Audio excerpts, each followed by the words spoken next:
al ejército solo iba el vocacional y el que a lo mejor no valía para ningún trabajo. Cuando yo entré en el ejército en el 2008, yo veía perfiles de gente chunga que no tenía la ESO, algunos habían tenido problemas con la justicia, y luego también pues estaba pues el vocacional, ¿no? El que desde hacía mucho tiempo quería ser militar y tal. ¿Cómo era la figura del niño en ese tipo de países? Pues mira, yo recuerdo que había partes de Afganistán donde tú eres un hereje, es decir, tú eres un infiel, y nosotros les tirábamos agua y ni siquiera nos la cogían. Sí que había otras partes donde éramos más bienvenidos, que tú sí que te tirabas agua y te la agradecían y te la cogían y te decían adiós y tal, pero había partes que no te cogían ni el agua. Tú eras un hereje y eras un infiel. Es duro. Ahí, por ejemplo, sí que veías cosas que sí que se te quedan en la retina para siempre, ¿no? Por ejemplo, recuerdo que allí en Afganistán es un país donde no hay nada, ni siquiera hay esperanza. Tú en Afganistán lo que puedes ser es militar, talibán o pastor. No hay más opciones. Y yo recuerdo que había niños que salían del poblado por la mañana con el burro cargado de petacas de agua, se iban al pozo más cercano, cargaban toda el agua posible y volvían a su casa. Si no fallecían por haber pisado nieve, si no fallecían en un fuego cruzado entre los talibanes y las fuerzas de la OTAN, había sido un día de madre.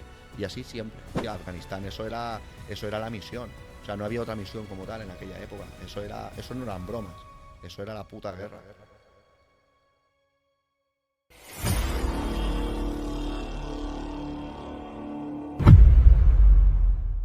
Hola a todos y bienvenidos a un nuevo episodio del podcast. Esta vez traigo a un pedazo de invitado que además es un perfil que muchos de vosotros estáis intentando imitar, ya sea porque queréis entrar al ejército para cambiar a la Guardia Civil o ya sea porque queréis entrar al ejército al principio en una unidad top para después igual valorar el tema de la Guardia. Y hoy traigo, como no, a David, que ha sido militar en el Ejército de Tierra, en la Brigada Paracaidista y actualmente es Guardia Civil. ¿Qué tal, David? Correcto, muy buena. Muy agradecido de estar aquí. No, muchísimas gracias a ti por venir, que te has pegado un palizón en coche para poder traerte hoy aquí. Lo que haga falta. Y ya digo, la entrevista de hoy a la gente le va a encantar porque vamos a detallar cómo ha sido tu paso en la BRIPAC, las cosas que has hecho, qué te ha sido de misión, el por qué la Guardia. Ya digo, el episodio de hoy es top y va a ser además muy íntimo, lo tengo claro. Y además que sepas que estás cumpliendo uno de mis sueños, que es ser guardia civil, y estoy seguro de que el de muchos que nos están viendo también, que es el hecho de pertenecer a la guardia, que tiene sus cosas buenas y sus cosas malas, como ya comentaremos. Y además como cuentas en tus redes sociales de Palabra de Paraca. Por cierto, que lo tenéis todo el mundo abajo en la descripción. Así que me gustaría un poquito que te introdujeras así, pues 1 minuto y medio, 2 minutos, quién eres. Bien, pues yo me llamo David, soy de Alcoy, tengo 35 años. Voy a cumplir ahora mismo 9 años en la Guardia Civil. Estoy destinado a un puesto de seguridad ciudadana, aquí en la Comandancia de Alicante. Estuve 8 años en el ejército. Yo tenía muy claro que yo quería ser militar. A mí me encantaba el ejército. Lo tenía muy claro desde niño. Más o menos yo con 15 años ya decidí que mi camino iba a ser el ejército. Lo tenía clarísimo. Con 18 años entré. Estuve 2 años y medio en la primera bandera paracaidista. Con esa unidad me fui de misión al Líbano, en la misión Libre Hidalgo 11, con la primera compañía, la compañía Erkun. Estuve un tiempo más, luego pedí vacante a la tercera bandera, la bandera Ortiz de Zárate. Estuve en la 12 compañía. Con esa compañía me fui de misión a Afganistán, en la misión NASFOR 31. Ahí estuve también un tiempo más. Luego pasé a la 14 compañía, a la sección de morteros. Pasé por varios puestos tácticos, ¿no? Radio de sección, radio de capitán. Estuve 1 año y medio en un pelotón de ametralladoras medias, que allí me curtí el lomo, vamos, allí me curtí como un animal. Ahí, vamos, éramos hermanos ahí en el pelotón, pero me curtí como un salvaje. Luego, finalmente, el último año de servicio mío en el ejército, estuve en una sección de morteros y finalmente aprobé para la Guardia Civil en la 122 promoción. Bueno, y desde ahí ya hasta el día de hoy. Correcto. Bueno, he pasado por varios puestos también. Estuve de prácticas en el aeropuerto de Gerona. Luego estuve 1 año más destinado en el núcleo de servicios también de la comandancia de Gerona. Y luego, desde el año 2020, estoy destinado en un puesto de seguridad ciudadana de aquí de Alicante. Algo que dijiste y que me llama mucho la atención es que tú tenías claro que desde pequeño querías ser militar. ¿Desde qué edad lo sabes? Pues desde los 14, los 15. O sea, yo recuerdo que cuando yo era un niño, ¿no? Y más o menos ya vas a terminar la ESO, y ya tienes que decidir si quieres estudiar bachiller o si te quieres introducir en el mundo laboral. A mí no me llamaba ninguna carrera, tampoco destacaba en los estudios. No era mal estudiante, pero tampoco era brillante. Y no había así ningún trabajo que diga, buah, tío, yo quiero ser esto, o me encanta esto. Y sin embargo, un día se me ocurrió la idea de poder ser militar, de poder entrar en el ejército, y es como si se me hubiera abierto el cielo, ¿no? Es decir, yo tenía muchas ganas de probarme a mí mismo, yo quería saber de qué pasta estaba hecho, y quería ver gente, ¿no? Quería ver mundo, quería conocer cosas nuevas, y yo creo que el ejército me ofrecía todo eso. Y en el momento que le dices a tus padres, ¿qué te dicen? Puf, en un primer momento no me apoyaron mucho. De hecho, recuerdo que mi madre se puso a llorar. Yo todavía, y es que yo era un chaval. Yo tenía, pues como mucho, 16 años, 15, 16 años como mucho. Y se lo dije a mi madre y recuerdo que se puso a llorar. Y yo, joder, mamá, no llores, tío, que no es malo. Sí, y así fue. ¿En qué año fue? Bueno, pues yo entré con 18, en el año 2008. Pues bueno, pues más o menos lo decidí pues desde el 2005, 2006 como mucho. Cuando en esa época un militar ganaba 3 pelas. Es que en aquella época me daba absolutamente igual lo que cobrara. Me daba igual. Y era una época donde trabajo en la calle había de lo que quisieras.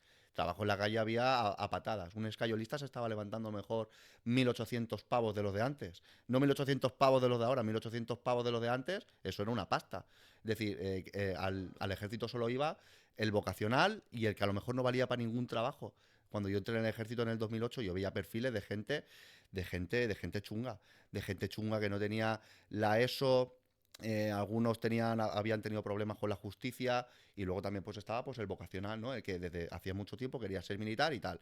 Y había ese tipo de perfiles. Eso también jugó después en la mala fama que tenía al principio el ejército, porque la gente que entraba aparte del vocacional, que al final no deja de ser un porcentaje reducido, entraba mucha gente que no era capaz de ganarse la vida de ninguna otra cosa y que el acceso al ejército siempre fue algo sencillo. Correcto. Y luego se juntaban todos en la misma unidad. Correcto. Que Y después en la misma camareta. Que después esto el ejército lo tuvo que ir limpiando con el tema de, bueno, ahora sobre todo está muy, muy, muy de moda el tema de antidrogas, que antes era un problema, también el tema, por ejemplo, de las misiones internacionales, que ayudó muchísimo a que España, pues la base sacara de ejército profesional, porque al final veníamos de una mili hasta hace no mucho. Sí, de la mili obligatoria, efectivamente. Correcto. Y ¿tú ya tenías claro que querías ser paracaidista o eso es algo que fuiste descubriendo después? Bueno, yo quería ser militar, pero claro, tenía mucho desconocimiento, ¿no? Antiguamente no existían las redes sociales, solo te podías informar a partir de la página oficial del ejército, que era soldados.com, o a partir de las áreas de reclutamiento, que claro, pues te vendían un poquito la moto, ¿no? Te decían lo que querían oír. Trabajo fijo, contrato fijo desde el primer día, pagas extra, vacaciones, pero no te decían lo que verdaderamente te importaba. Que era a cuánto te pagan las maniobras, qué te tienes que llevar de maniobras, cuánto se cobra de misión. No, verdaderamente el ejército no lo puedes conocer a través de, digamos, las vías establecidas que habían antiguamente, ¿no? Entonces me gustaba mucho la operatividad. Yo, como te he dicho, quería probarme mucho a mí mismo y entonces pues me llamaba mucho operaciones especiales. Y encima estaba en Alicante. Espero que te esté gustando escuchar a David tanto como me ha gustado a mí hacerlo ese mismo día. Gente como él, que sepa exactamente los destinos que quiere y lo tenga tan claro, por desgracia no es algo habitual. Esa primera decisión de saber a qué tipo de unidad voy y qué tipo de especialidad escoger es nuestra decisión más importante de la carrera militar, que se toma incluso antes de ser militar. Por desgracia, mucha gente se equivoca, entre los que me incluyo, por cierto. Es por eso que nosotros, en la Academia de Combate, preparamos al alumno no solo en el apartado psicotécnico y en el físico, es decir, no solo nos centramos en que apruebes la oposición, que desde luego lo vas a hacer, sino también le damos muchísima importancia al tema de la orientación militar, a que sepas exactamente a qué tipo de destino estás entrando, qué tipo de destino es el mejor para ti, cuáles van a ser tus funciones y qué es lo que vas a hacer exactamente en tu día a día allí. Y no solo eso, sino que también si ya eres militar y lo que quieres es ascender a las escalas suboficiales y oficiales, que sepas que ya también tenemos ese curso de ascenso, que muchos de vosotros nos lo estabais pidiendo por fin. Así que Academia de Combate ya no solo es especialista en la escala de tropa, sino que también ahora trabajamos suboficiales y oficiales. Así que si quieres entrar o lo que quieres es ascender, Academia de Combate está ahí para echarte una mano. Ya sabes, tienes nuestro número en la primera línea de descripción y en el comentario fijado.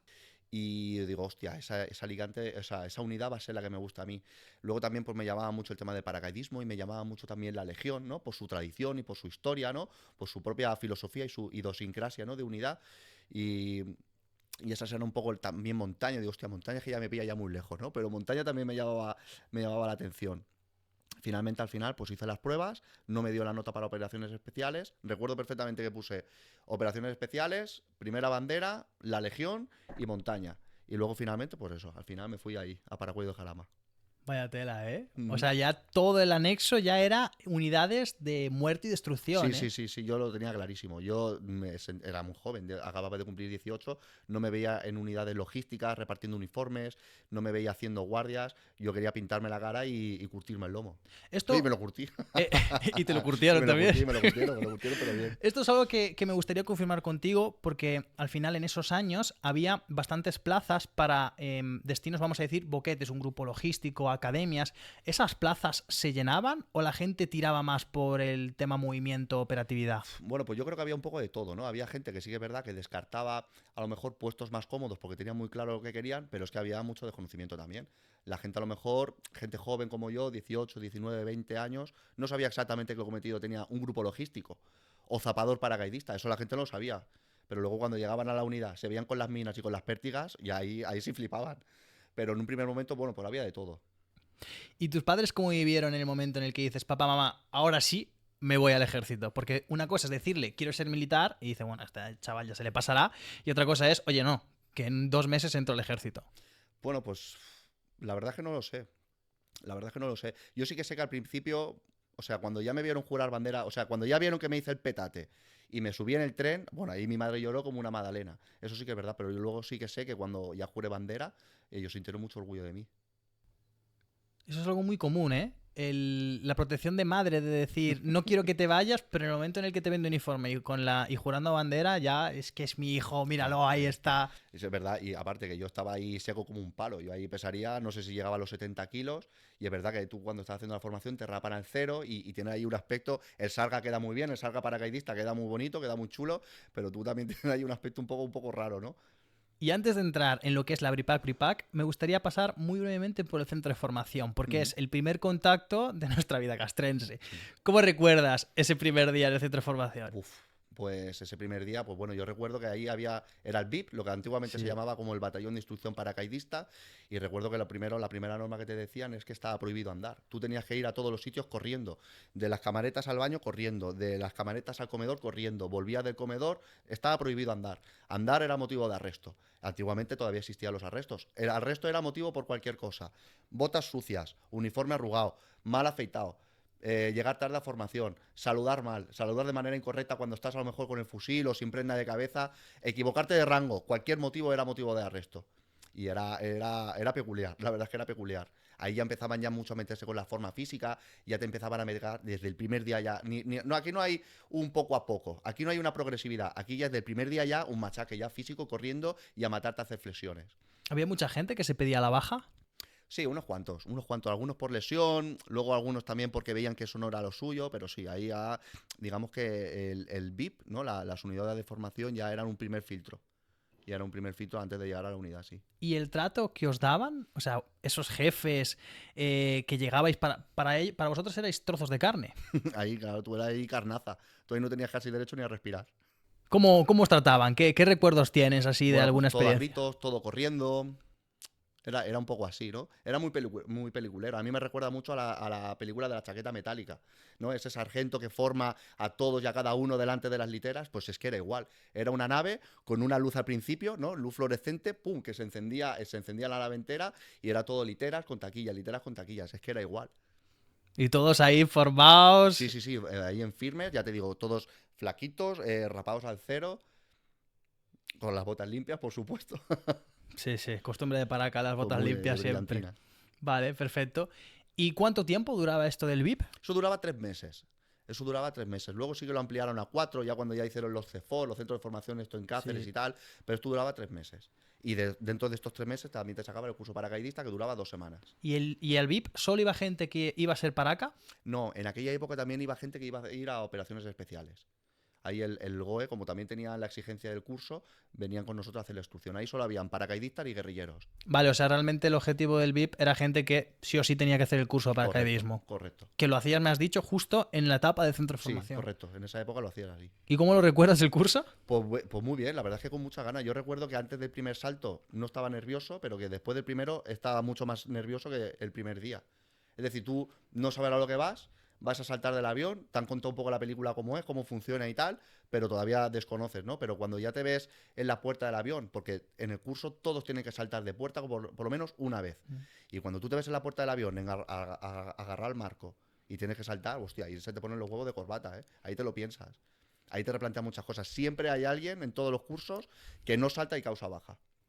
Y antes de llegar a esa etapa del salto desde el avión, ¿ya se hacía lo de la torre? ¿El salto desde la torre? Sí, eso formaba parte del curso. Es decir, el curso forma parte equipamiento con el paracaídas, plegado del paracaídas, se salta de la torre y luego los 6 saltos del curso. Vale, podemos describir un poquito esto, sobre todo para la gente que, claro, porque tú y yo sabemos lo que es la torre, pero estoy seguro que hay mucha gente que nos está viendo o escuchando que decimos eso y tal vez no le acaba de encajar.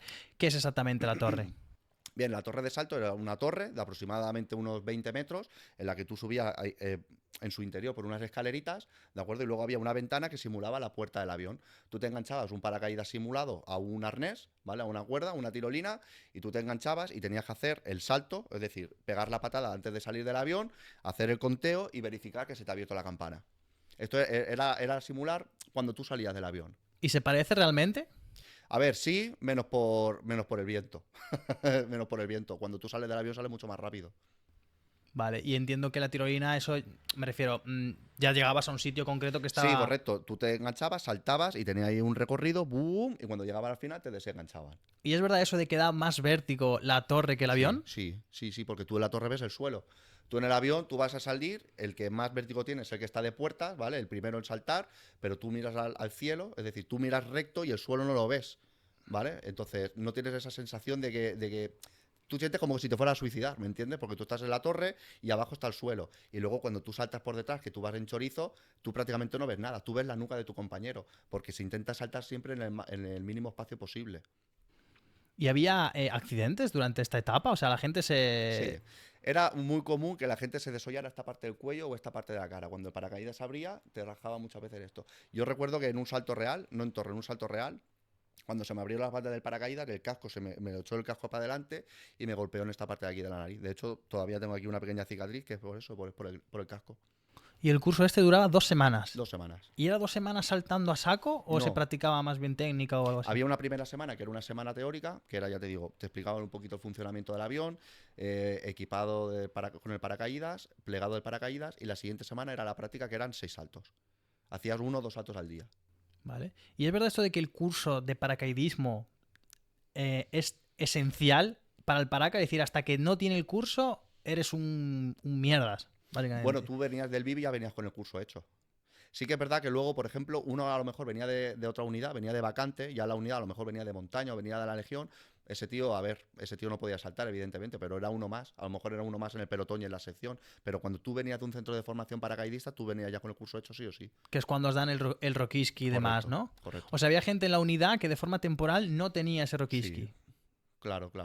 Había gente que a lo mejor venía de vacante de la policía militar, o te viene un tío de la UME, o te viene un montañero, o te viene un tío de regulares. Esa gente hay que meterlo a la posta en un curso. Y a lo mejor pueden pasar un año hasta el siguiente curso. ¿Y esa peña se le trataba igual que a la gente que sí tenía el curso? Sí, sin duda. O sea que vamos a decir que la leyenda esa de no, tú hasta que tengas el Rokiski ni me hables y tal. No, yo nunca he tenido ese trato discriminatorio. A lo mejor un tío venía de la legión, no tenía el curso paracaidista hecho, no tenía el Rokiski, pero había estado en 2 misiones, igual que yo. Para mí era un hermano igualmente. Yo nunca he visto trato discriminatorio hacia gente que venga de otras unidades. Vale. ¿Y la piña que hacíais en el VIP era de verdad? ¿Era genuina? ¿Tú sentías que realmente ahí había compañerismo real? Sí, sin ninguna duda. Ahí había hermandad, porque ahí todo el mundo estaba puteado. Y muchas veces tú te quedabas arrestado el fin de semana con los mismos. ¿Cómo es eso de que las penurias unen a la gente? Muchísimo, total, sin duda.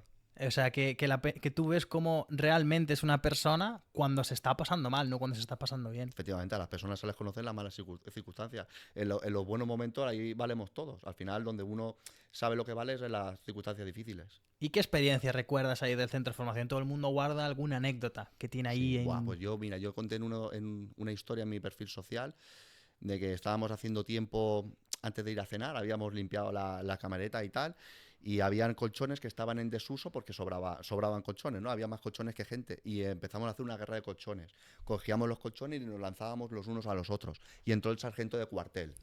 En un momento de esto yo lanzo un colchón, el colchón está volando por el aire y en eso entra el sargento de cuartel.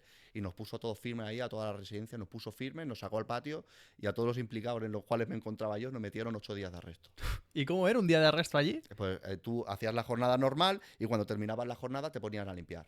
O el patio de armas, o los aseos generales, o te ponían a hacer cualquier otra gilipollez. Y el fin de semana te quedabas a limpiar. Vamos, Eso era una tortura. Eso era querer morirte. lo que se le ocurriese al mando de turno. Sí, correcto. Algunas veces a lo mejor te dejaban tranquilamente y no te decían nada hasta la hora de la cena, pero otros te ponían a limpiar los aseos. Y estaba ahí como un pringao, como un puto pringao. Y durante todo este tiempo del centro de formación, ¿vuestros jefes os iban contando un poquito cómo iba a ser la unidad? ¿O realmente no teníais ni idea más que el propio curso de paracaidismo y luego ya lo que te encontraste en la unidad?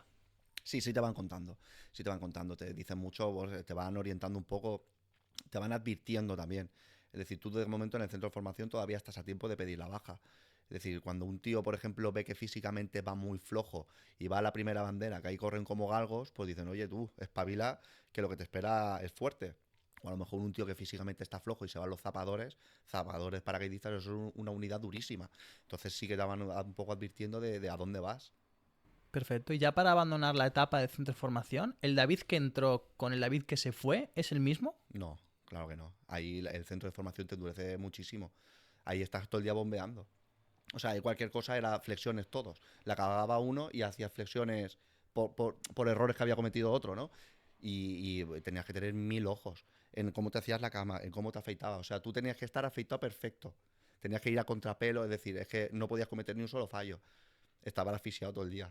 ¿Cómo es el tema de la barba en la BRIPAC? ¿Qué os pasa con la barba? Pues mira, eso es una tradición que no sé muy bien de dónde viene. Dicen que es para que el barbuquejo a la hora del salto no te pueda provocar lesiones, pero sí que es verdad que la barba está prohibida, la brigada paracaidista, las paracaidistas eres lóbulo medio, y si tú eres un paraca caracterizado y el capitán te da permiso, te podías dejar bigote.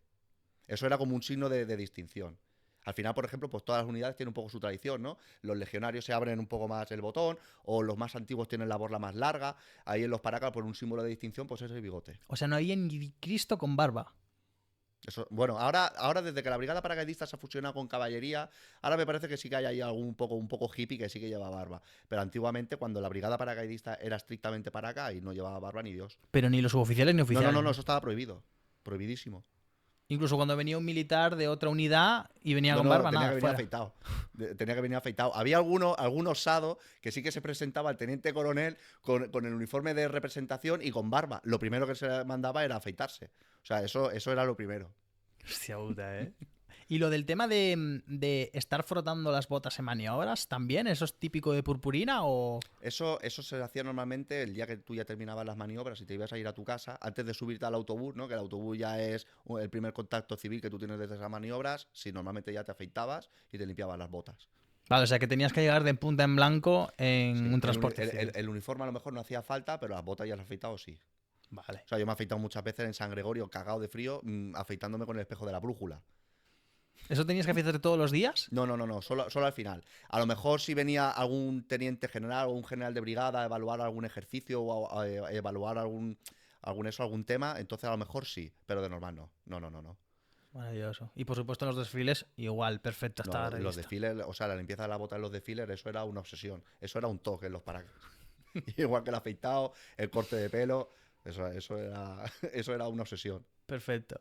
Vamos a pasar a la etapa ya de unidad, que yo creo que es lo que realmente a la gente más le interesa, porque la BRIPAC, si bien es cierto que es una unidad que llama muchísimo la atención, porque es de las pocas unidades de ejército de tierra a día de hoy que todavía mantienen el curso de paracaidismo y que se lo dan a todo el mundo, pero también es una unidad que todos los años se va muchísima gente, porque la gente no sabe realmente cómo es la BRIPAC hasta que se encuentra allí. Entonces, ¿cómo viviste tú la entrada a la unidad? ¿Cómo fueron para ti esos primeros días? Bueno, pues al principio fue duro. Al principio fue duro porque yo, por ejemplo, recuerdo que los mejores amigos que yo hice en el VIP se fueron a algunos a operaciones y otros se fueron a la segunda bandera. O sea, con los que yo llegué a la unidad me llevaba bien con ellos, pero no tanto como con los que había hecho buena piña ahí en el VIP, ¿no? Y al principio pues es duro, porque ya te digo, tú eras muy joven y estaba todos los antiguos, ¿no? Toda la compañía esperando a que la cagues, ¿no? Para echarte la bronca o para recriminártelo. Y aunque tú hayas terminado el VIP y vayas con el curso, tú ahí sigues siendo la última mierda. De hecho, la brigada se hace lo que era la fase de adaptación, que antiguamente duraba un mes, que era todo el día pillando cacho. O sea, tú llegabas antes que los demás, o sea, tú formabas antes que la compañía, ya se te pasaba revista, te ibas más tarde, continuabas con la jornada después de que el resto de la compañía rompiera filas, a lo mejor pasando a la pista americana, o limpiando armamento, o teórica de topografía, o teórica de transmisiones, es decir, lo que se les ocurriera, y a lo mejor te tenía ya hasta las 7 o las 8 de la tarde, todo el día ahí liado desde las 7 de la mañana. Lo que viene a ser ahora el periodo de boina, ese periodo algo que os así. daban para después que os daban la prenda de cabeza cuando lo terminaseis. Correcto, eso es. ¿Y había gente que se daba la baja en esta época? Tú ahí ya no te podías dar Ahí de ya baja. nada, ahí Tú ya tenías. estabas ya de militar, tú ya habías iniciado ya tu contrato, ahí ya no había vuelta atrás. Uf. Era duro. Y aparte, pues ya te digo yo, desde Alicante para Cuellos, pues claro, yo estaba todo el día, o sea, toda la semana metido en el cuartel, sin poder hablar con mi novia, sin poder hablar con mis padres, claro, sí, por teléfono, pero que sin vernos, ¿no? Me refiero. Y al principio son duros. O sea, todos los comienzos, todos los cambios así tan drásticos son muy duros, son duros. Y más cuando eres tan joven. Yo no tenía experiencia profesional, yo había terminado el instituto, yo hice un módulo de electricidad y electrónica y conforme cumplí 18, automáticamente me alisté. Es decir, a lo mejor un tío que ya tiene más años de experiencia laboral y Sí. tal, no le viene así tan grande, pero al principio, hostias, que te llovían hostias por todos los lados. Eso lo dije yo hace tiempo en un podcast que es literalmente eso. O sea, tú cuando vienes ya de tratar con jefes, tratar con compañeros, tener un poquito de tablas en el trabajo, no es lo mismo que llegar de completamente nuevo y que Claro. tu primer contacto laboral sea el ejército. Es que cambia Correcto. mucho el cuento, ¿eh? Es que el ejército no tiene nada que ver con ninguna empresa civil. Es decir, da igual lo que tú hayas hecho en la calle, que el ejército es totalmente distinto. Y más cuando entras así de pollo. ¿Cómo era el trato con los antiguos en esta fase de inicio? O sea, ¿era lo mítico que no os hablaban o no le podíais hablar o Pues cómo yo funcionaba? recuerdo que les tenías que hablar de usted, a los antiguos. Y tú te dirigías al antiguo como mi antiguo. Había algunos así que decían, bueno, no hace falta que me llames tal, no sé qué, pero lo normal es que tú te dirigieras a un antiguo que tampoco lo conocías todavía, ¿no? Tú acababas de llegar, tú te tenías que dirigir a él como mi antiguo. O sea, que había esa distinción incluso entre Sí, gente sí. del mismo empleo, entre Sí, soldados. sí, correcto. Luego ya con el tiempo un poco ya no, ya con el trabajo del pelotón y con la sección ya no, pero al principio sí. Vale, pues vamos con la pregunta del millón. ¿Cuál es la figura del cabo en la BRIPAC? La figura del cabo en la BRIPAC, pues bueno, pues el cabo al final es como el sargento, prácticamente. Al final es como un sargento, porque el cabo se curte el lomo contigo, tiene esa experiencia y el cabo es como un sargento. Hay muchos sargentos que tú lo sabes, vienen de la calle. No se han sacado el curso contigo, no han estado contigo, no han pasado ese VIP. El cabo era un referente. El cabo podía ser un referente tuyo, claro. O sea, que poco más que Jesucristo el hombre. Por ahí, más o menos por ahí. Y pegaban duro, ¿eh? Antiguamente todavía se soltaba el pechazo, pegaban duro. El tema ese de los pechazos, ¿cómo era? Porque ya, por ejemplo, en generación ya muy poquito sabía, y yo sé lo que es porque alguno me lleva, pero a día de hoy ya se considera hasta maltrato. Sí, correcto. Yo recuerdo que cuando tú formabas la compañía, tú tenías que estar a la hora. La hora, tú lo sabes, en el ejército son 5 minutos minutos antes. Si la compañía se forma a las 7:30, a las 7:26 habías llegado tarde. Y yo recuerdo que la gente reptaba por el patio de armas. Y yo recuerdo ese golpe seco del pechazo, el puño en el pecho, a las 7:25 ya, o sea, yo lo recuerdo de los cabos y de los antiguos, ya no ni siquiera de cabo. El antiguo de pelotón te podía curtir el pecho ya tranquilamente. Y eso se fue eliminando. Ya todo eso, el tema de bombear en público, reptar en público y el pechazo, todo eso se eliminó. Realmente, esto es una cosa que no todo el mundo está de acuerdo, ¿eh? Con que esto se haya eliminado, porque al fin y al cabo, un militar, su función es prepararse para ir a la guerra. Y la guerra es dura, Correcto. ¿vale? Que a día de hoy, que el sargento te obliga a hacer flexiones y que eso sea constitutivo de un delito militar, como es un maltrato a Sí, un trato subordinado, correcto, es para mí, y me voy a mojar yo, para mí es tristísimo. Sí. A ver, en algún sitio tienes que poner el límite también, ¿no? Es decir, tampoco puedes establecer, o sea, tampoco puedes aplicar un castigo físico desproporcionado. Había un castigo que podía ser a lo mejor haber llegado tarde o haberte saltado un arresto, que era ponerte el traje en RBQ y hacerte pasar a la pista americana. O sea, cuidado con eso. Cuidado con eso, que eso no es moco de pavo. Pero, hombre, un poquito más de dureza, a lo mejor sí venía bien, ¿no? A lo mejor esas flexiones en público, pues bueno, pues a lo mejor eso sí venía bien. Vale, y después de esos primeros días en la unidad, ¿cómo fue desarrollándose el resto? O sea, ¿cómo un chaval de 18 a 19 añitos ya por aquel entonces engancha por ejemplo, una misión? Pues bueno, yo es que en ese sentido tuve suerte. Porque yo, al poco de terminar la fase de adaptación, ya empezaron a pedir la documentación, los pasaportes, la tarjeta sanitaria, porque nos íbamos al Líbano. O sea, yo prácticamente fue llegar y besar el santo, en ese sentido. O sea, porque tú ya entraste directamente a infantería, ¿no? Sí, sí, correcto. Vale, o sea que como le cuadraba a la brigada el hecho de poder salir de misión y tú cuadraste justo la compañía que salía. Efectivamente. Es que salió la bandera entera. Esa misión, Libre Hidalgo 11, fue de unidad entera, fue la bandera entera. ¿Y en qué consistía esa misión? Bueno, pues la misión Libre Hidalgo 11, pues mira, a mí me desplegaron una posición avanzada con la frontera de Israel, que era la 428. Nosotros, mi compañía, teníamos que proteger, bueno, mi posición más bien, la posición 428, teníamos que proteger una carretera que era la carretera Sierra Delta 1. Y estábamos ahí en una posición avanzada, junto al lado de un pueblo que se llamaba Gadjar, y era también proteger la Blue Line. La Blue Line fue esa frontera, ¿no?, que puso la ONU, es decir, Israel no puede pasar de aquí y Líbano no puede pasar de aquí. Y era vigilar un poco esa frontera.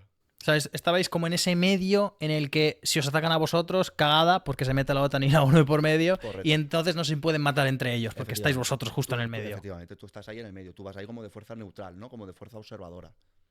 También tiene que... Pues sí, macho, porque era muy curioso, porque yo recuerdo que tú estabas ahí en la torre de vigilancia de la posición y patrullaban Mercabas 4 a 150, 200 metros de ti.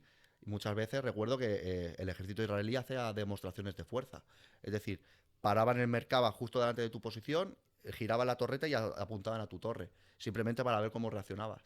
Hostia. Y sí, tú informabas al mando a través de tus transmisiones y lo que te decían era mantenga observación.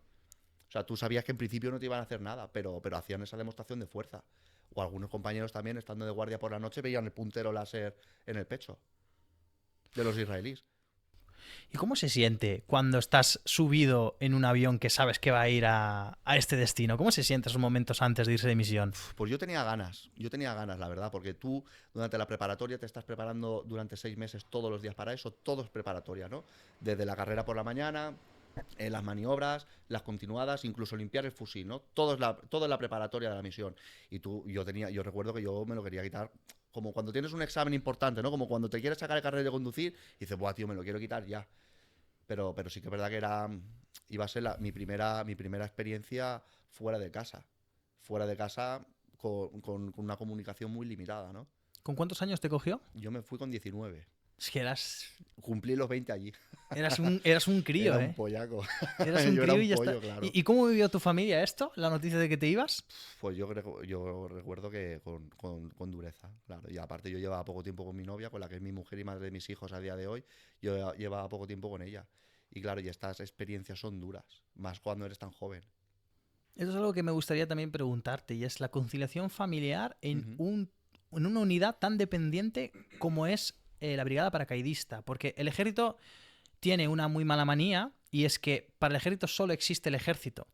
Y hay personal militar que sí o sí, en este tipo de unidades, tiene que dedicarse casi íntegramente a ser militar. No puede pensar en familia, no puede pensar en otra cosa, porque el ejército no respeta muchas veces eso. Sí, correcto. ¿Cómo lo viviste tú? Bueno, ya en aquella época pues tenía parienta, no estaba casado, no tenía hijos, pero sí que es verdad que es complicado. Es complicado porque tú imagínate que tú tienes hijos, ¿no? Como tengo yo tengo 2 niños ahora. Tú te tienes que ir una semana de maniobras o te tienes que ir 10 días de maniobras, toda esa labor de cuidado de los niños, de llevarlos al cole, de recogerlos, lo tiene que hacer tu mujer, lo tiene que hacer tu pareja. Eso le va a limitar mucho a nivel profesional a ella. Y esto traía problemas. Ya no solo te digo maniobras, continuadas, saltos nocturnos, pateadas, de esto que sí, inicias a lo mejor el movimiento a las 7 de la mañana, pero es que llegas a las 8 de la tarde. O sea, ya estás perdido el día. Era complicado. O sea, conciliar la vida familiar con el ejército en estas unidades, eso es complicado. Y luego, pues, las misiones, la brigada paracaidista suele salir como mucho cada 3-4 años de misión. Decir que no, sobre todo para el nivel mando, es complicado. Porque al final tú a lo mejor eres jefe de pelotón, y ahora te digo un jefe de sección, un teniente. Un jefe de pelotón que diga que no va de misión por tal y dejar colgado un pelotón, es complicado, ¿eh? Complicado. ¿Y tú mantuviste a la persona con la que estabas hasta el día de hoy, incluso que eres guardia civil, que también la conciliación familiar está de aquella manera, algo mejor que el ejército, pero de aquella manera? ¿Cómo se hace eso? Porque a más de uno, de verdad, que es lo que más le interesa. ¿Cómo se mantiene una pareja siendo militar? Pues a ver, depende. Es duro, evidentemente no voy a mentir, es duro, por la distancia sobre todo. Yo, por ejemplo, yo solo veía a mi novia los fines de semana. Es decir, yo llegaba a casa a las 8 de la tarde del viernes y a las 6:30, 7 del domingo me volvía. Y eso es muy duro. Eso rompe parejas enteras. Era duro, claro que era duro. Luego ya finalmente, ya cuando ya pillé iba a cantar la tercera bandera, pues bueno, a lo mejor en algún saliente de guardia, pues me iba al COI y todo el rollo, y ya nos veíamos a lo mejor algún día entre semana. El viernes llegaba antes, el domingo podía apurar algún día más, o sea, unas horas más. Incluso algunas veces me levantaba el lunes por la mañana a las 5:30, he cogido el coche y me he ido para dormir una última noche allí en casa, pero es complicado. También ahí el sacrificio que hacías tú por estar siempre que podías con esa persona. Claro, es que si no te sacrificas y no te esfuerzas, está perdido, sin duda. Sí, porque es que es eso. El ejército no va a procurar No, porque no. tú mantengas a tu pareja. Correcto. Es una tarea de dos, ¿no? Efectivamente, claro, al final se tienen que esforzar y se tienen que sacrificar los dos. Y para esa persona que, claro, que está soltero, esto no es un problema. Pero para esa persona que incluso tiene hijos, ¿lo ves algo de verdad imposibilitante o es algo que se puede, pero hay que pelearlo mucho? Hay que pelearlo muchísimo, te diría yo, muchísimo. Y también pensando en un futuro más bien a corto plazo. Es decir, hay cosas hay situaciones duras que se pueden aguantar, pero cierto tiempo. O sea, una situación a lo mejor muy complicada de pareja o de familia, alargarla de manera indefinida, eso tiene difícil solución. Y esto trasladado a lo que es una misión, Uh-huh. ¿cómo es estar 6 meses fuera y que tu pareja que esté aquí en España? Pues hombre, pues imagínate la situación. Yo, por ejemplo, Afganistán estuve desde junio hasta noviembre del año 2012, todo el verano fuera. Es decir, cuando la gente se va de barbacoa, se va a piscinitas y tal, tú estás en mitad del desierto. Esto es durísimo. Evidentemente tú como persona tienes que merecer la pena. Si no, no te van a esperar, ¿no? Esto es lógico. Y sobre todo en esa primera misión, en el Líbano, ¿tú cómo viviste esa separación de tu familia y sobre todo de tu entorno? ¿Cómo es aterrizar en un país que de primeras no conoces Oriente Medio. y sabes que estás ahí porque si fueran las cosas bien no estarías? Efectivamente, es duro. Es duro. La distancia siempre es dura y yo lo recuerdo como una experiencia dura porque ya te digo, yo era muy joven. Yo no había tenido una experiencia como esa previamente y evidentemente es duro. O sea, era la primera vez que te separabas tanto de tu familia, Claro, entiendo. Claro.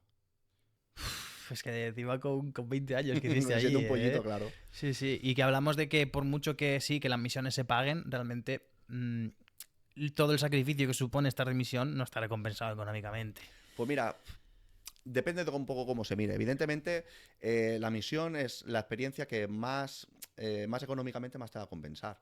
Antiguamente yo cobraba en el ejército 980 pavos. 980 pavos de los de antes, ¿no? Que salía un poquito más rentable de lo de ahora. Si te ibas de maniobras, a lo mejor llegabas a los 1100, ¿vale? Yo de misión cobraba 3400 pavos. Es decir, eso me permitió nada más llegar yo a España a comprarme un coche, a Tocateja. Y me pegué mi primer viaje con mi pareja. Es decir, puede merecerte la pena, te puede merecer la pena a lo mejor para dar una entrada a una vivienda, ¿no? Para una primera vivienda, una hipoteca o para amueblar una casa. Yo, por ejemplo, en Líbano estuve 4 meses, pero ahora las misiones que son de 6 meses te traes casi 30.000 pavos. Típico, ¿eh? El parking de la tropa, del Efectivamente. Abripac, lleno de BMWs. Sí, tío, y era el coche más común era el Audi TT, tío. Venía de misión y el parking de cuartel estaba lleno de Audi TT. Antes había el Seat Ibiza, Seat León, Opel Astra, y viene de misión y está lleno de Audi TTs. Maravilloso. Vale, perfecto. Y dentro de esa primera misión, ¿tuviste alguna experiencia tanto buena, positiva como negativa, que solo se podía llegar a vivir allí? ¿Has llegado a tener contacto? ¿Alguna situación así de especial tensión? Pues recuerdo un día, una experiencia que tuvimos allí. Resulta que ahí había una frontera natural que era un río. Si no recuerdo mal, era el río Hasbani. No recuerdo bien, pero creo que era así. Es decir, más allá del río, Líbano no podía cruzar porque ya era territorio israelí, ¿no? Y habían unos niños bañándose y uno de los niños cruzó a la orilla israelí. ¿De acuerdo? Pues apareció de repente una escuadra israelí y se llevó al niño. Apareció dentro de unos matorrales, unos árboles. Yo todavía no estaba allí en el lugar, pero esa era la información que nos llegó. Y mi pelotón y mi sección se derivó ahí a la zona. Intentaba cortar el paso a una serie de periodistas que querían informar de la zona. Y recuerdo que hacía un calor tremendo, o sea, un calor infernal. Casco puesto, chaleco antibalas puesto. Y intentábamos parar mi pelotón y yo a esa línea de periodistas que quería documentar aquella zona, ¿no? Pero bueno, que al final los israelíes lo que querían era hacer una demostración de fuerza, ¿no? Como diciendo, cuidado que te estás pasando. Y al final soltaron al niño. Hostia puta, ¿eh? ¿Y alguna que a nivel personal te haya tocado a ti o a tus compañeros de pasarlo mal? Bueno, es que la misión del Líbano fue muy monótona. Nosotros lo que sobre todo hacíamos era guardias en la frontera. Y eso a nivel psicológico te pasaba una factura brutal. Porque tú ahí estabas, hacíamos guardias de 24 horas. Lo que hacíamos normalmente era guardia saliente, guardia saliente. Es decir, 24 horas saliente, que el saliente lo utilizábamos para hacer mantenimiento tanto del BMR como del armamento. Y claro, tú estabas ahí de misión, esas noches infinitas de guardia, dándole vuelta a la cabeza, tal, no sé qué, la familia, la parienta, esto, lo otro, y a nivel psicológico es que acababa frito. Eso es un problema enorme que hay en esos trabajos que estás tanto tiempo solo, ¿eh? Ujú. Empiezas a preguntarte qué hago aquí, Totalmente. por qué no estoy estudiando en otra cosa. Donde yo tendría que estar en la universidad, no sé qué. Claro, ahí es donde, cuando tú te encuentras solo contigo mismo, ahí es donde aparecen todas las dudas. Literal. ¿Y alguna vez pensaste, estando de misión, en no tenía que haberme entrado aquí, no tenía que haber escogido esto? No, yo nunca tuve esa sensación. Yo siempre supe que yo estaba en el lugar correcto. Yo siempre pensé eso, que estaba en el lugar correcto y lo que estaba haciendo era algo diferente. Es decir, esa experiencia de haber estado de misión y encima tan joven, esa experiencia no la tenía prácticamente nadie. La tenía yo. ¿Y cómo se sabe que estás en el lugar correcto? ¿Qué se siente? Bueno, pues al final un poco es por la vocación, ¿no? Sientes que estás haciendo lo correcto, sientes que estás ayudando a la gente, ¿no? Sientes que estás haciendo una labor importante que no todo el mundo puede hacer. La importancia de sentirse realizado, ¿eh? Correcto. Habían partes del Líbano que se notaba que la guerra les había pasado mucha más factura que a otras. Nosotros estábamos en un pueblo, la posición 428 estaba al lado de un pueblo libanés que se llama Ain Arab, que era un pueblo muy pobre, un pueblo muy humilde, donde habían, pues esto, ¿no? Casas con impactos de bala en la fachada, gallinas por el suelo. O sea, allí ya empiezas a ver cosas. Ahí ya empiezan a ver cosas. ¿Y cómo se vive un contraste así? De venir de España a paredes de barro, techos de paja y Pues agujeros de bala. Pues mira, el ejército lo que sí que te hace es que te hace ser muy agradecido. O sea, tú ya no te hace falta irte de misión. O sea, tú te vas esas maniobras de San Gregorio en diciembre que pasas más frío que un perro durmiendo en la tienda, lloviéndote y vuelves a tu casa calentito, tu cama, tu aseo, tu calefacción y sientes que eres un héroe. O sea, te sientes en casa. Es decir, yo creo que el ejército lo que te hace es ser humilde y ser agradecido. Y sobre todo me interesa la figura del niño, porque los niños muchas veces, o sea, al verte, se os tiraban al coche, ¿no? Porque muchas veces regalabais pues juguetes o regalabais mantas o lo que sea. ¿Cómo era la figura del niño en ese tipo de países? Pues mira, yo recuerdo que había partes de Afganistán donde tú eres un hereje, es decir, tú eres un infiel y nosotros les tirábamos agua y ni siquiera nos la cogían. No nos la cogían. Sí que había otras partes donde éramos más bienvenidos, que tú sí que te tirabas agua y te lo agradecían y te la cogían y te decían adiós y tal. Pero había partes que no te cogían ni el agua. Tú eras un hereje y eras un infiel. Es duro. Ahí, por ejemplo, sí que veías cosas que sí que se te quedan en la retina para siempre, ¿no? Yo, por ejemplo, recuerdo que ahí en Afganistán es un país donde no hay nada, ni siquiera hay esperanza. Tú en Afganistán lo que puedes ser es militar, talibán o pastor. No hay más opciones. Y yo recuerdo que habían niños que salían del poblado por la mañana con el burro cargado de petacas de agua, se iban al pozo más cercano, cargaban toda el agua posible y volvían a su casa. Si no fallecían por haber pisado un IED, si no fallecían en un fuego cruzado entre los talibanes y las fuerzas de la OTAN, había sido un día de puta madre. Y así siempre. Y que esa gente lo tiene tan normalizado. Esa gente lo tiene así, es decir, no han conocido otra cosa. Afganistán lleva en guerra desde siempre, desde siempre. Vale, entraremos en Afganistán más adelante. Vamos a volver al Líbano y Ujú. sobre todo la parte final, la parte en la que os vas. ¿Con qué sensación te vuelves a España? Pues mira, yo me fui con una satisfacción tremenda, porque yo me fui desde abril hasta agosto. Y venía con 20 años, volvía con pasta y tenía 2 meses de vacaciones por delante. O sea, yo recuerdo en el año 2010 fue cuando ya la crisis económica empezó a pegar fuerte. La gente no tenía un duro, la gente no tenía trabajo. Y yo llegué con mi trabajo fijo, con mi dinero en el bolsillo y la satisfacción de haber hecho algo diferente, ¿no? Algo distinto a lo que hace la mayoría de la gente. Y yo llegué, vamos, súper orgulloso. Recuerdo que me compré mi coche, pagué a tocateja, me fui con de viaje a París con la parienta. Vamos, yo me sentía como un héroe. ¿Y cuánto tardaste en volver a salir desplegado? Eso fue de 2 años más tarde. 2 años. Afganistán fue ya en el 2012. Es que nada, ¿eh? Es que Ujú. la brigada paracaidista tiene una de frentes, o tenía una de frentes abiertos Claro, pero gigantesca. porque yo pedí vacante. Yo estaba en la primera bandera con la que me fui al Líbano. Luego, cuando pude, pedí vacante, me la dieron y justamente esa compañía, o sea, esa unidad volvía a salir de misión. ¿Y tú sabías que eso te podía ocurrir? No, no. El tema de las rotaciones de las misiones no me lo sabía. No lo sabía. O sea, te cogió por sorpresa. Me cogió con sorpresa. Yo recuerdo que el día que yo me presenté al capitán, con mi traje de bonito, ¿no? De representación con mi boina y tal, el día que yo me siento en el despacho del capitán y me presento, que justo recuerdo que llegué con un legionario, nos dijo que el año siguiente nos íbamos ya de misión. Yo, joder, otra vez, no me jodas. Pero sí, Afganistán, eso era la misión. O sea, no había otra misión como tal en aquella época. Eso no eran bromas. Eso era la puta guerra. Y yo lo recuerdo como un reto, ¿no? Eso eran palabras mayores, tío. Afganistán. Allí moría gente a diario. Y es que solo por las películas americanas ya te introducía una sugestión gigantesca, sí, ¿eh? totalmente.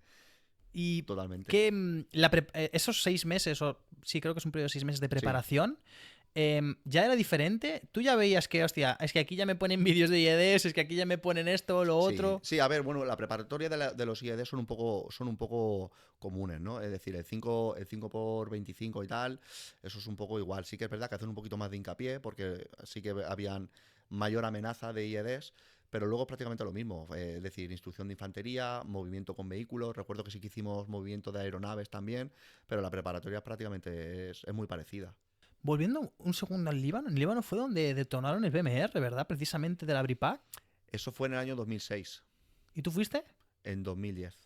Ah, vale. El BMR de la BRIPAC, es verdad, creo que, si no recuerdo mal, creo que detonó en el poblado, un poblado que se llama El Qiam, que ahí no éramos bien recibidos en absoluto.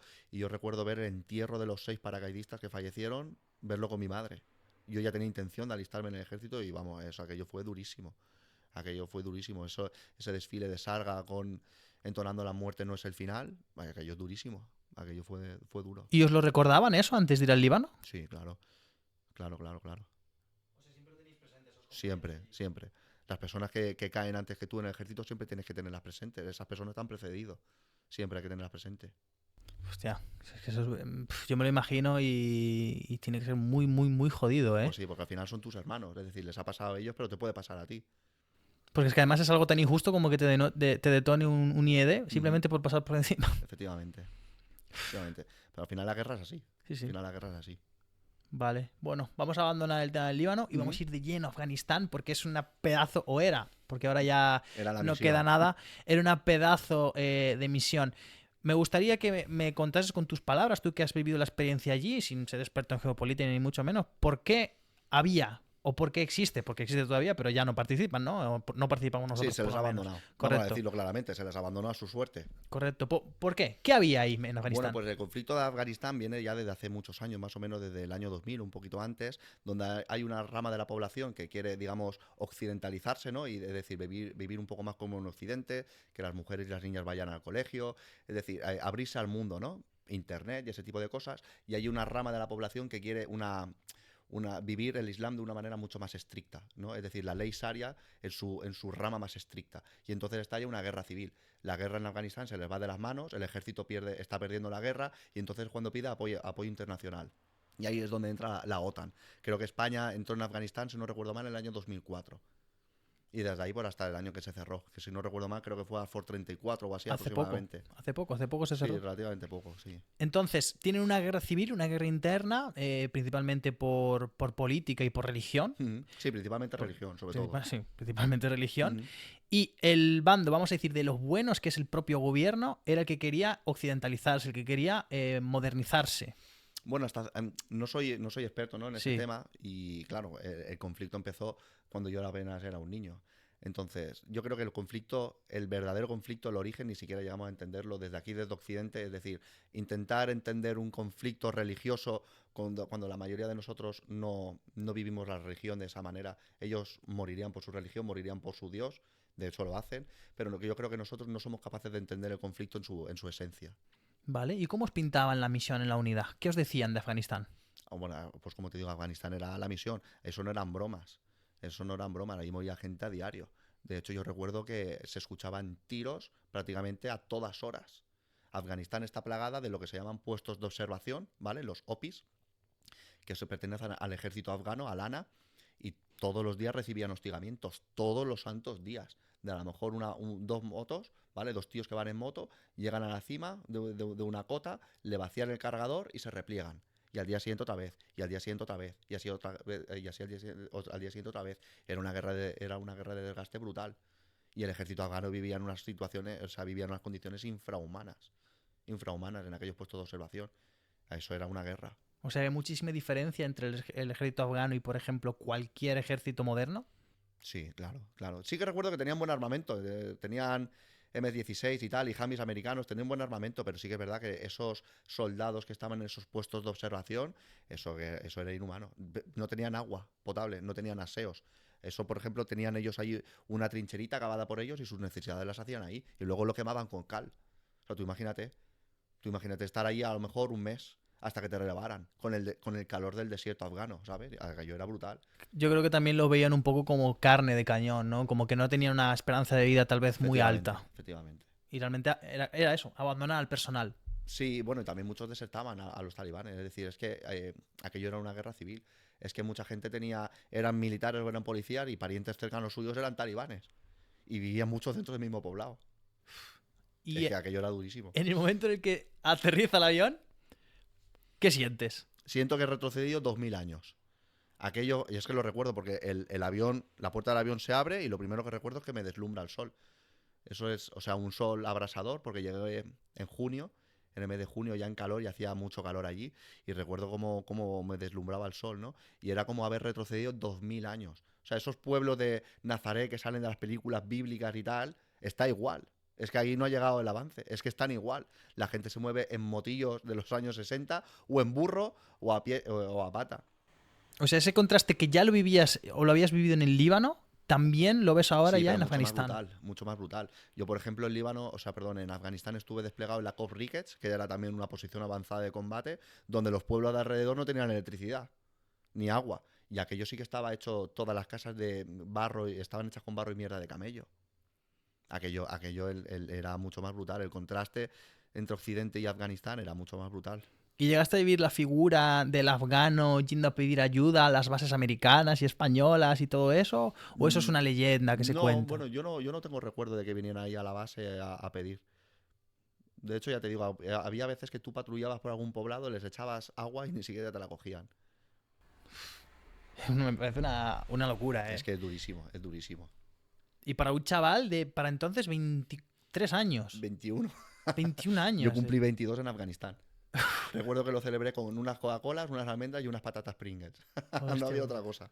Hostia puta, Así ¿eh? fue. Y ahí convivías con el resto de ejércitos, ¿verdad? ¿O solo era...? No. Ahí en la posición teníamos una unidad de Mallorca, era la OBLT, la que se encargaba de instruir al ejército afgano, pero no, ahí solo habían españoles. También estaba el equipo Bullfighter, que era el apoyo aéreo, pero ahí solo habían españoles. Porque había diferentes formas de vivir Afganistán, ¿verdad? Dependiendo de dónde te tocase la misión, estaban las COPs, estaba luego también Ludina, ¿puede ser? Correcto, es que Ludina era otra COP, eso era también otro infierno. Yo Ludina no llegué a verlo, yo no llegué a salir de mi posición. Pero la base, es decir, el Líbano era Marjayún, que era base Cervantes, pues su equivalente en Afganistán era Kalinao. Kalinao, Era el correcto. PRT, pero yo ahí no llegué a estar. Kalinao es donde ahí te podías duchar, podías comer, te afeitabas. Tenían ahí un gimnasio y todo el rollo. No, yo estaba otra vez en mitad mitad de la nada. Sí, corrígeme si me equivoco, las COPs eran pues esos núcleos súper reducidos que os iban trayendo habituallamiento de vez en Correcto, cuando y tal. efectivamente. Y de vez en cuando tenéis que pasar revisiones o lo que sea, ibais a Ludina. No, Ludina no. Nosotros, a lo mejor O cuando sea, Kalinao. Perdón. el vehículo se llevaba a Kalinao, pero no lo Correcto. llevabas tú.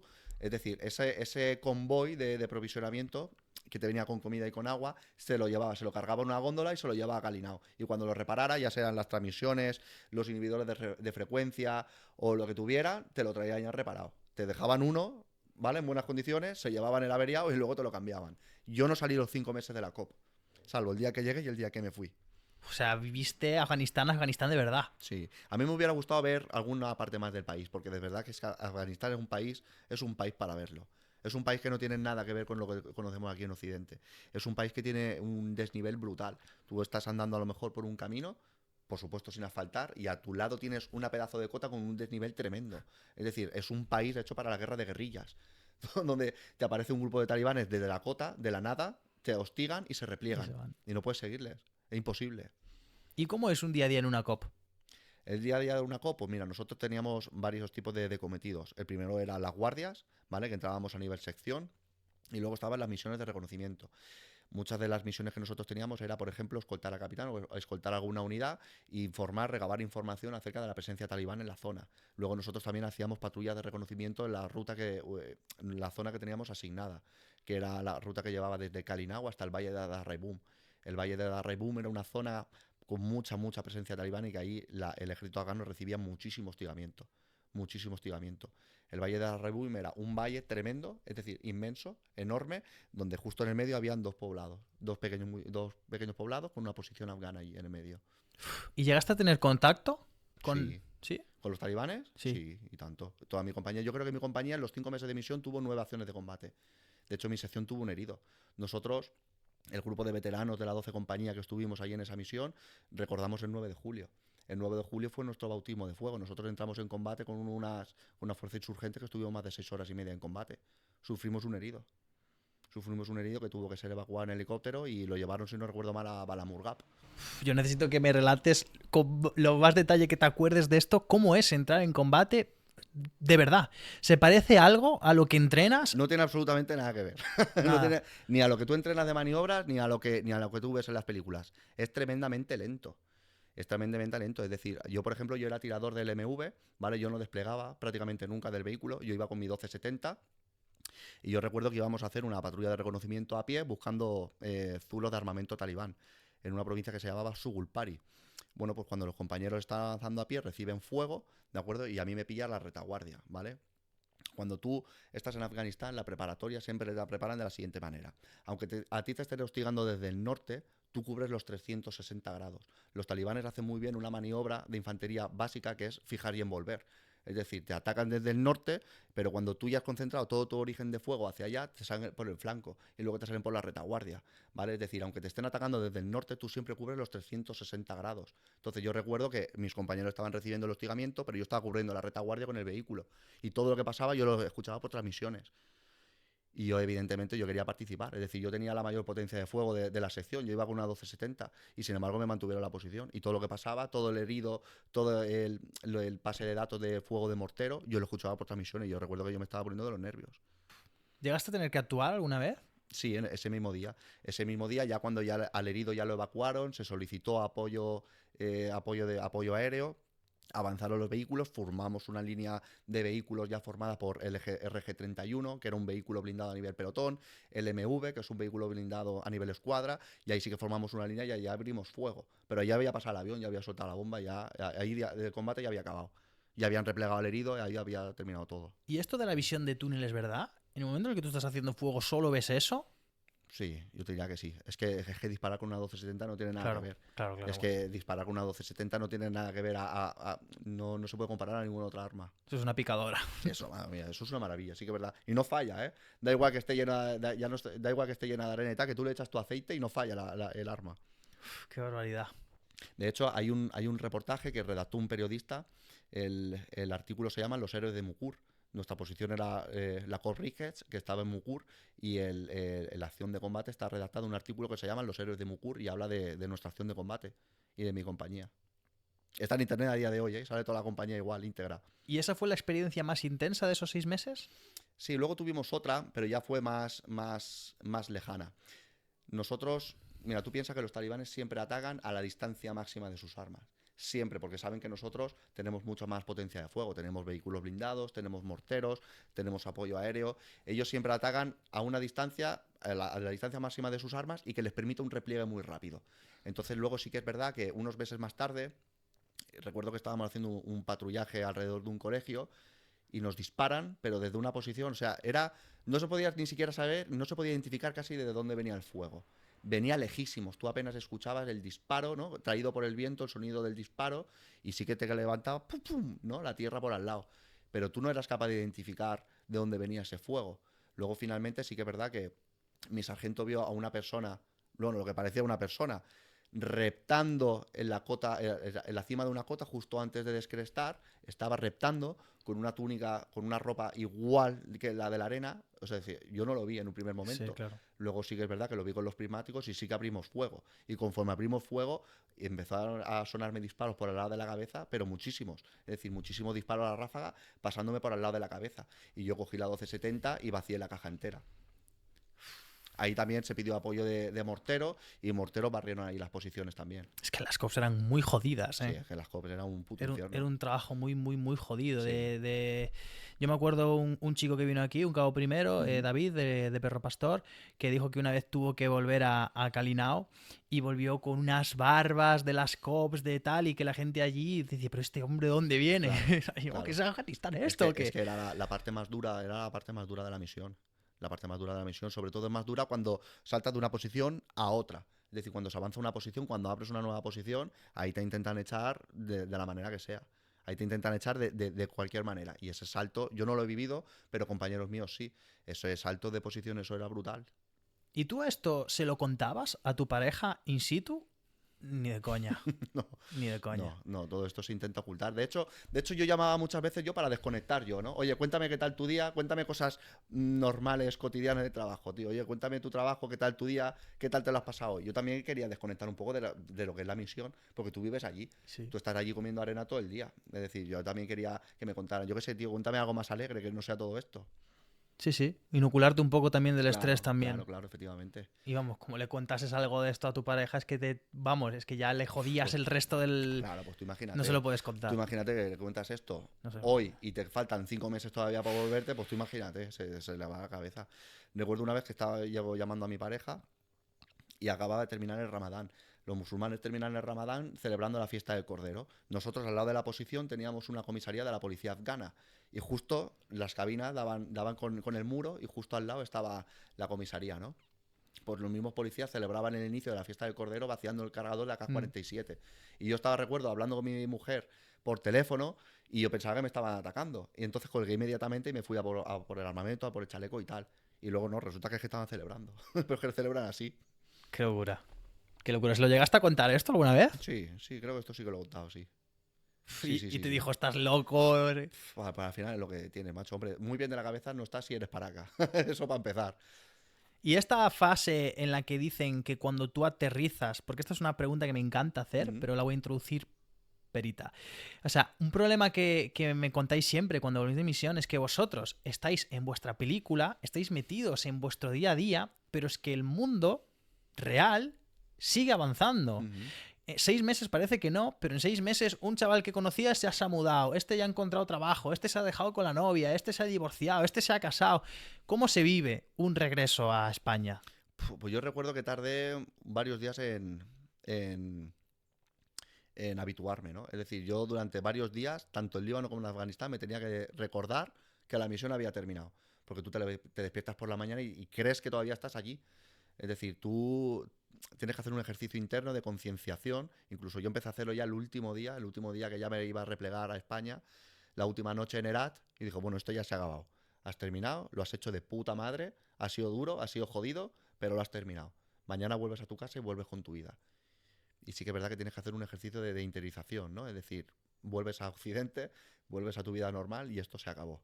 Y de toda esa etapa que hemos relatado hasta ahora, Ujú.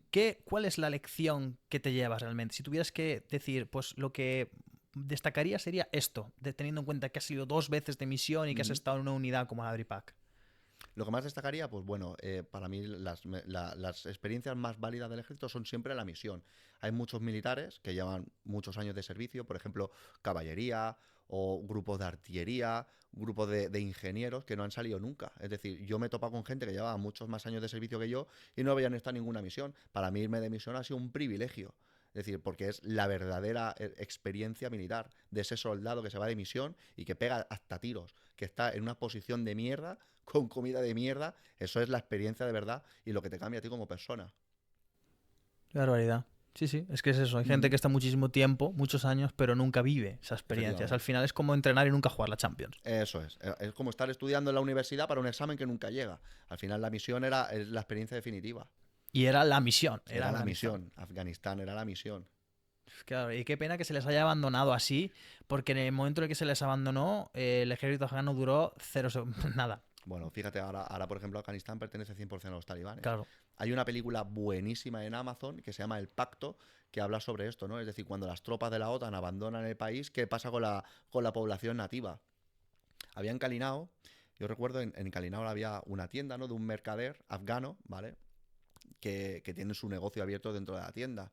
Yo le compré a este hombre, el último día que yo me fui, le compré una serie de parches, ¿vale? Ahí podías encargar tu llaverito, camisetas de la compañía, parches y tal. Yo me compré ahí unos parches, pues ya cuando Afganistán se cerró, o sea, poco después de que nuestra rotación se marchara, a ese hombre los talibanes le capturaron, le cortaron la cabeza y la lanzaron por arriba del muro de Galinao. O sea, es que esa gente lo pasó fatal. Después de habernos ayudado a nosotros durante tanto tiempo, se les abandona su suerte. Al final, siempre por la decisión de una panda de cobardes. Y todas las muertes que se cobraron de los diferentes ejércitos, no, es como si no hubiese servido para nada.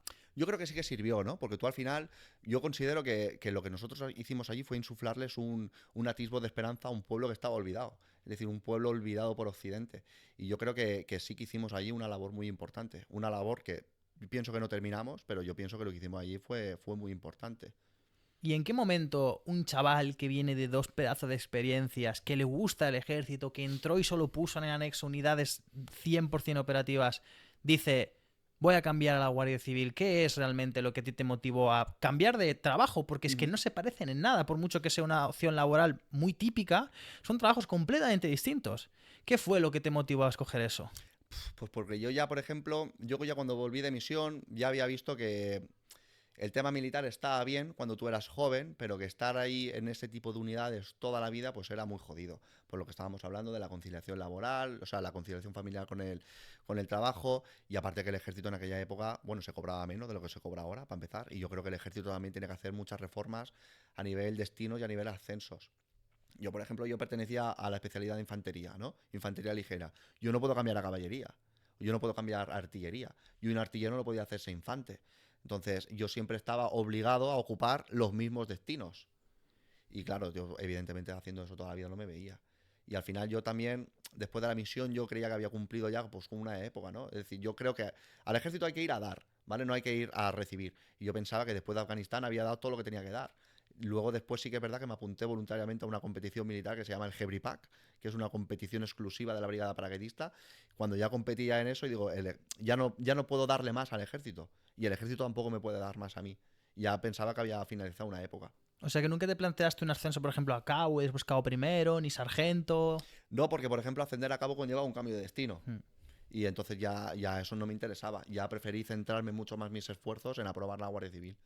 ¿Y cuánto tardaste en aprobar? 3 años. Estuve 3 años. Yo me presenté la primera vez en el año 2014 y tardé 3 años en aprobar. Me presenté en 2014, 2015 y en el 2016 entré. ¿Cuántas plazas había por aquel entonces, recuerdas? Sí, claro que me acuerdo. Claro que me acuerdo. En el año 2014, para la 120 promoción, sacaron 160 plazas a nivel nacional.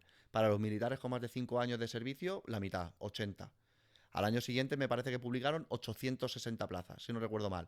Pero bajaron un 10% el porcentaje de plazas reservadas para militares. Ese año no superé la nota de corte. Y luego ya finalmente mi promoción ya fue una promoción, vamos a decir, histórica, porque ya se abrió más el tema de las plazas y publicaron 1700. Y ese año ya fue cuando conseguí entrar. ¿Y cuál es el principal cambio que notas de la Guardia Civil al ejército? Pues yo te diría que principalmente es salarial. Por lo menos yo te diría que es salarial. Antiguamente, bueno, cuando entré todavía no estaba aprobada la ley de equiparación salarial, ¿vale? Un guardia cobraba 1.400 largos, 1.500, pero es que eso era lo que cobraba un sargento. Entonces yo pasé de cobrar 1.080 a cobrar cerca de 1.500. Entonces la primera diferencia pues fue salarial. Sí que es verdad que también hay una diferencia importante en el trato, porque aunque la Guardia Civil es una institución militar, no se puede comparar a la disciplina de la brigada paracaidista. Ese taconazo, ese ponerte en descanso o ese pedir permiso antes de entrar a una dependencia, eso en la Guardia Civil no existe. Sí, digamos que esa parte de tradición militar, pues por el hecho de su trabajo y tal vez porque incluso no es tan jerarquizado, o sea, es súper jerarquizado, pero digamos que el trato con tu sargento al final es de día a día. Efectivamente. Entonces ese tipo de formalismos como que se van perdiendo. Efectivamente. Tú piensas que, por ejemplo, la BRIPAC es una unidad que se forja para el combate. La Guardia Civil es una institución policial. Y tratamos día a día con el ciudadano. Tú te imaginas que yo me pongo firme para hablar con un ciudadano o que pegue un taconazo, vamos, se cae de culo, ¿no? Qué barbaridad. Qué guay. ¿Y cómo vives, por ejemplo, esa etapa del centro de formación en la Guardia Civil en comparación con lo que ya habías venido? ¿La Academia de Baeza? Correcto. Bueno, la Academia de Baeza, eso es un paseo militar. Un paseo. Ahí sí que, bueno, a lo mejor los civiles sí que les choca un poco más y tal, hacerse la cama. Yo me sorprendí mucho de la cantidad de gente que no sabe hacerse la cama. O sea, es sorprendente, sí. Esto es una cosa y digo, tío, ¿quién te ha hecho la cama toda tu vida? O no te has hecho la cama en tu vida o te la ha hecho tu madre, ¿no? Esto es una cosa que me sorprendió mucho. Pero para los militares, eso es un paseo militar. Es decir, levantarte por la mañana y hacerte la cama, eso en el ejército es religión. Y luego, pues por ejemplo, pues no hay educación física, vas tranquilamente andando a los sitios, no vas corriendo, no te gritan.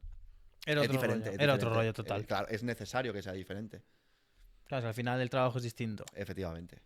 Vale, pues voy a abrir un melón, ¿vale? Y es, ¿cómo ves el ejército como trabajo puente A? Y puntualizo, para no dejártela tan mardiendo. Hay gente que simplemente ve el ejército como una opción laboral porque voy a ser guardia civil a los 5 años aprobando el examen, en vez de sacando un 7,5. Y luego hay otra gente que, como tú, que me gustó mucho esa frase de al ejército se viene a dar, y después pensaste en los derechos que a ti te correspondían, y fue cuando iniciaste el cambio a la Guardia Civil.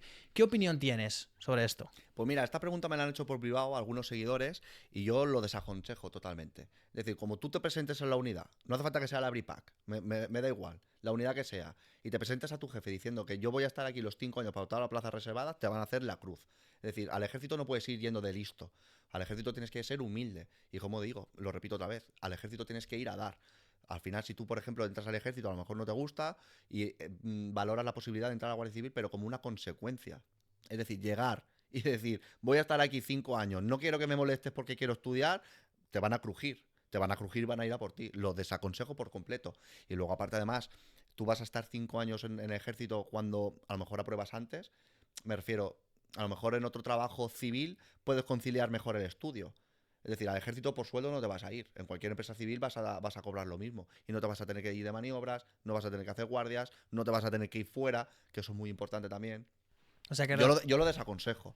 Yo personalmente lo desaconsejo. o sea que realmente el ejército es como voy a ser militar, y después, cuando llegue ese momento que todo el mundo tiene de decisión, generalmente en una guardia, que piensa qué opciones tengo con mi vida, Claro. tengo que ascender ya, tengo que hacerme permanente, tengo que hacerme cabo, cabo primero, lo que sea, ya... Ya valoras. Claro, valora. tú entras al ejército, hostia, me encanta, esto es lo mío. Voy a hacer carrera militar, voy a presentarme a sargento, me voy a presentar a oficial. Digo, buah, tío, no lo tengo claro. Aquí estoy regular, voy a ver las próximas vacantes si puedo pedir, a ver si me acerco un poco más en mi casa o si hago o si vivo. Hay un cambio de aires, ¿no? Pero eso de presentarte tú ya al ejército pensando en entrar a la Guardia Civil dentro de 5 años, yo lo considero un error. Yo creo que puedes entrar antes en tu casa y no tienes que pasar las penurias que se pasan en el ejército. Es como entrar sabiendo, o sea, pensando en cuándo me voy a ir. Sí, es un poco. Yo lo veo un poco triste porque en el ejército se aprenden cosas súper valiosas. No son a lo mejor cosas valiosas que poner en un currículum, pero los valores que se aprenden y los principios castrenses que se maman en el ejército te van a servir para el resto de tu vida. Yo creo que hay que vivir esa experiencia con ilusión. Y ojo, y puntualizar que una cosa es, oye, voy a entrar al ejército sabiendo que esta es una opción laboral en el futuro, que eso me parece de locos. Y otra cosa muy distinta es, voy a entrar solamente por las plazas reservadas, porque vas a Claro. estar amargado en el trabajo todos Claro. los días. Claro, claro, claro. O sea, lo normal será que ni aguantes. Lo normal será que hagas tu primer contrato y te pires. Porque estás amargado. El ejército puede ser muy amargante porque hay mucha gente que dice, sí, voy a entrar al ejército para las plazas reservadas. Y cuando se va a 600 kilómetros de su casa, una guardia de sábado que su parienta encima va a salir y tal, se trastorna, se vuelve loco, no aguantan ni pide la baja. Y empiezan que si la baja psicológica y empiezan con mierdas. Y un tema que hablamos antes de cámaras, que la Guardia Civil se tiene como el trabajo ideal para una persona que ha sido militar. Tú ahora que eres guardia, ¿cómo lo ves? ¿Simplemente es un trabajo distinto? ¿Tiene sus cosas buenas, sus cosas malas? ¿O es tan bueno como se ve desde fuera? Pues te tiene que gustar. Esto es un poco como todo. Yo pienso que el ejército, igual que la Guardia Civil, pues es un trabajo muy vocacional. A ti te tiene que gustar ayudar a la gente. Y, por ejemplo, la Guardia Civil a mí me encanta. Yo no cambio mi trabajo por el de nadie, pero tiene muchas cosas malas. Yo me he comido noches viejas, años nuevos, navidades, bueno, fines de semana, porrones. Yo suelo trabajar al año casi 2 meses al año de noches. Que eso es pesado, ¿eh? Que eso se hace pesado. ¿Merece la pena? Te tiene que gustar. A mí el ejército me merecía la pena siempre porque yo sentía que estaba haciendo algo diferente y que estaba sirviendo algo por encima que mí mismo, ¿no? Pues un poco la Guardia Civil es lo mismo. Es decir, si tú entras a lo mejor a la Guardia Civil por tener un trabajo fijo, un sueldo fijo y tal, yo pienso que te puedes amargar igual. Nosotros tratamos con muchos chalaos, ¿eh? Pero con muchos, muchos chalaos, ¿eh? O sea, pero para darle de comer aparte. Entonces, yo creo que si no te gusta lo que haces y no te sientes realizado, no merece la pena. ¿Y esa realización que en el ejército tenías en salir de misión, dónde la encuentras en la Guardia? Pues yo, mira, cuando trinco a un tío, es decir, cuando hay un tío que a lo mejor sé de sobra que ha estado robando coches o sé que le ha pegado a su parienta y se esconde, sale de su demarcación, se esconde en casa de su padre y lo trinco, a mí me encanta. Me encanta porque me siento súper realizado, lo digo sinceramente. Cuando trinco a un tío y le meto en el calabozo a un tío que está dando por culo, robando, estafador, vamos, me encanta, me encanta. Joder, al final es limpiar a la gente de... Sí, me da igual me da absolutamente igual que al día siguiente vaya a estar en libertad, porque lo voy a seguir a buscar. Es decir, me da igual que lo detenga 50 veces y que el juez lo ponga 50 veces en libertad, porque yo siempre voy a ir a por él. De hecho, me pagan para eso, y a mí eso me encanta. ¿Y en qué momento entra Palabra de Paraca en todo esto? ¿Cómo se te dio por crear tu red social? O sea, ¿cuál es la finalidad de ella? Pues mira, la finalidad de Palabra de Paraca es sobre todo orientar a ese joven opositor que quiere entrar al ejército, lo que hemos hablado antes, ¿no? Quiero entrar al ejército, no sé qué es lo que me gusta, no sé qué es lo que hay, y luego pues a lo mejor quiero conocer algo de alguna especialidad de la Guardia Civil, a las cuales a lo mejor por las vías establecidas pues no me cuentan gran cosa. A lo mejor no sé, a lo mejor un opositor no sabe qué labor tiene exactamente la UCO o qué hay que hacer para pasar el curso del GAR, ¿vale? Pues ahí un poco la función de este perfil pues era un poco eso, orientar al opositor, principalmente a ese opositor más joven, ¿no? No, ya te digo yo que desde fuera la gente no tiene ni idea, especialmente de la Guardia Civil, porque las academias lo que te enseñan es, este es el temario, esto es lo que tienes que estudiar, esto va a ser el examen, escúpelo todo en respuestas tipo test. Pero no se paran a explicarte, oye, mira, esto es a lo que vas a poder acceder, que incluso eso puede servir para motivar al alumno. Y no lo hacen. Yo cuando estaba estudiando la Guardia Civil, lo que estudias de las especialidades es lo que te van a preguntar en el examen y fin. Yo no tenía ni idea de lo que hacía concretamente la UCO o qué diferencia había entre una unidad de policía judicial provincial o una sección de... No tenía ni idea de las diferencias. Claro, claro. O sea, ahí es donde entran cuentas, por ejemplo, como la tuya. Efectivamente. Y por ejemplo, una cosa que yo vi cuando yo estuve haciendo las prácticas en Cataluña es lo mal que lo pasa a la gente. Por ejemplo, hablo en concreto de andaluces, gallegos y canarios.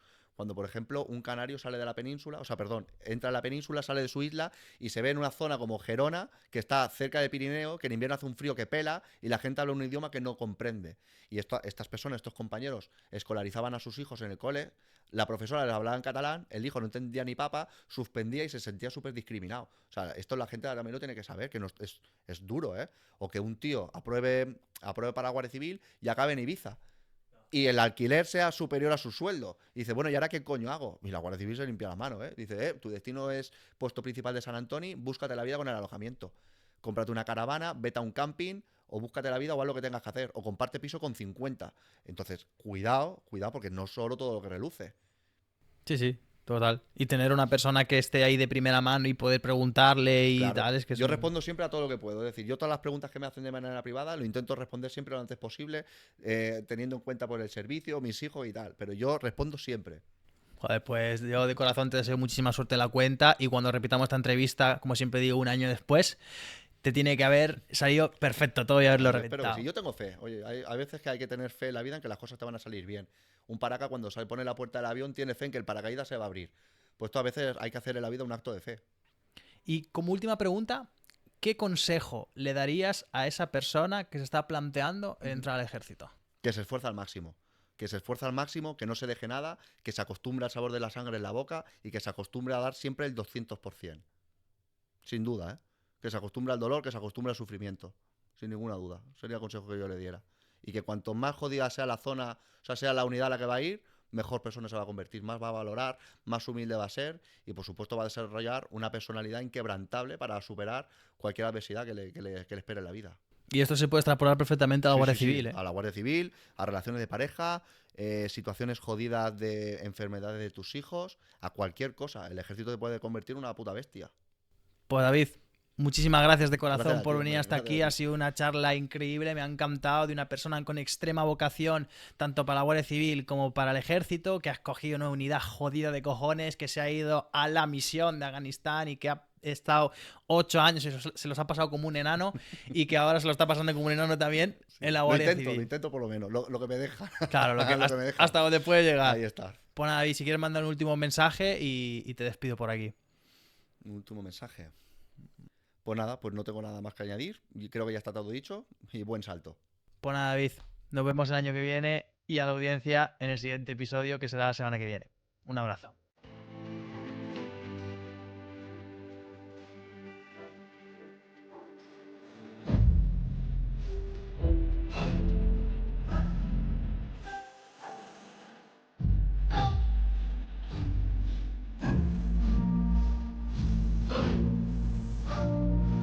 Necesita un paquete de batería litio, LFP, NMC, NIMH, a medida para drones, GPS, herramientas a baterías, sistemas de telemetría, iluminación portátil, o cualquier equipo. Shoptronica, con una gran experiencia desde 2008 en fabricación de paquetes de baterías para la industria, ofrece un gran abanico de posibilidades a medida del cliente. Cualquier voltaje, desde 3.7 Hz hasta 120 Vfa. Packs miniatura de baja hasta grandes capacidades. Visita https://www.shoptronica.com. Servicios de montajes de baterías. 5109. Fabricación de pack de baterías. Litio recargable. HTML.